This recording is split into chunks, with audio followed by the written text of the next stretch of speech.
Morning students, आज हम फिर से रिवीजन करेंगे पाठ 1 भाषा क्या है।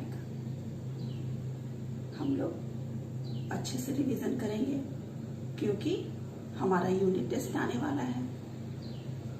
हम उसमें अच्छे से एग्जाम दे सके, परीक्षा दे सके और पास करें, इसलिए हमें उसकी फिर से तैयारी करनी है।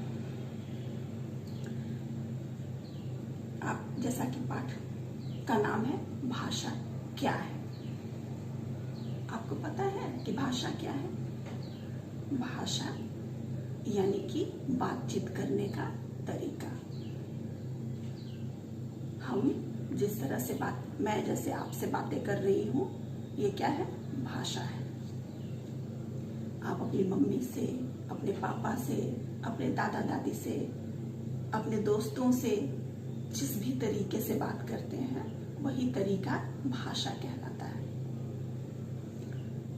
और ये भाषा का प्रयोग सिर्फ हम मनुष्य ही नहीं करते हैं, जानवर भी करते हैं। इस धरती पे जितने भी जानवर हैं, सभी भाषा का प्रयोग करते हैं।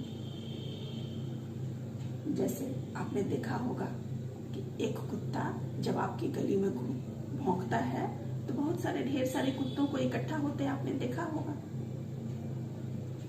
तो वो अपनी भाषा का प्रयोग करते हैं, वो उसी भाषा को समझते हैं और उसका प्रयोग करते हैं। ये भाषा जो है 2 प्रकार की होती है, एक मौखिक भाषा और दूसरा लिखित भाषा। मौखिक, जैसा कि नाम से आप समझ पा रहे हो, मौखिक यानी मुंह से बोली गई भाषा।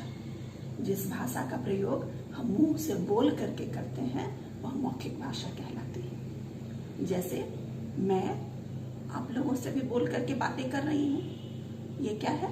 मौखिक भाषा है। दूसरा है लिखित भाषा।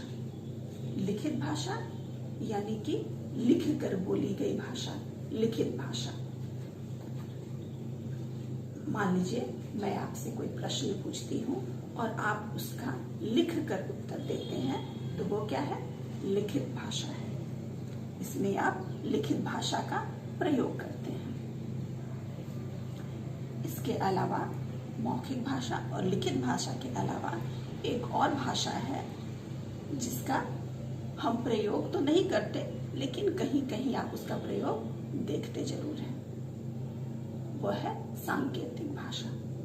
संकेत के द्वारा, मतलब इशारों के द्वारा कही गई भाषा। आपने ट्रैफिक पुलिस को देखा है? ट्रैफिक पुलिस से संकेत द्वारा ही जाने वाली गाड़ियों को रोकते हैं, उन्हें दाएं बाएं मुड़ने का इशारा करते हैं, अर्थात वे सांकेतिक भाषा का प्रयोग करते हैं। अब चलिए इसके प्रश्नोत्तरों को भी हम एक बार दोहरा लेते हैं। इसमें पहला प्रश्न है कि किसके द्वारा हम अपनी बात दूसरों तक पहुंचाते हैं? किसके द्वारा पहुंचाते हैं? तो भाषा द्वारा, यानी हम बातचीत करके अपनी बातों को दूसरों तक पहुंचाते हैं। दूसरा है लिखित भाषा किसे कहते हैं? लिखित भाषा यानी कि लिख कर कही गई भाषा। इसका उत्तर क्या लिखेंगे कि जब हम लिख कर अपनी बातों को प्रकट करते हैं तो वह लिखित भाषा कहलाती है। तीसरा है मौखिक भाषा। मौखिक भाषा यानी मुंह से बोल करके बोली गई भाषा। इसका उत्तर है, लिखेंगे हम कि जब हम बोलकर अपनी बातों को प्रकट करते हैं या दूसरे तक पहुंचाते हैं तो वह मौखिक भाषा कहलाती है। क्वेश्चन नंबर 2 में रिक्त स्थानों की पूर्ति या खाली जगह भरिए।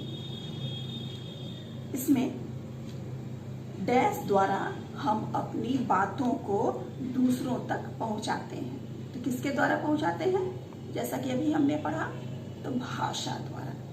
भाषा द्वारा हम अपनी बातों को दूसरों तक पहुंचाते हैं। ख नंबर है, लिखित भाषा को डैश की आवश्यकता है।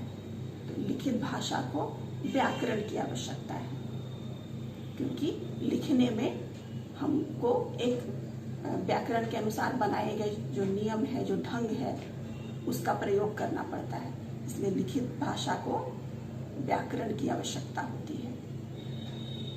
तीसरा है, जब हम बोलकर अपने विचारों को प्रकट करते हैं तो उसे क्या कहते हैं? मौखिक भाषा कहते हैं। जैसा कि आपने इन सब पहले से मैं बताती आ रही हूँ कि बोलकर बोली गई भाषा क्या है? मौखिक भाषा।